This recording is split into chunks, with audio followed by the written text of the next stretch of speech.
विदन्याधसाधुं तथैवेति वाचा पुनः पूजितस्तेन पुण्यप्रदो प्रभो सत्यदेवास्तु ते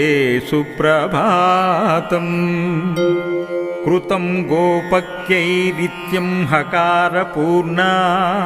स्थिरस्कृतराजा व्रतं सप्त आसीत्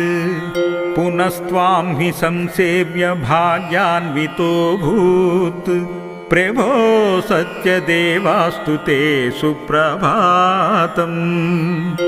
तवार्चनार्थमुद्गतासु दिव्यपुष्पपङ्क्तिषु पिबन्ति नैव चञ्चरीक सञ्चया प्रियं मधु त्वदीयवैभवप्रगानतत्परा कृतस्वना शुभप्रभा।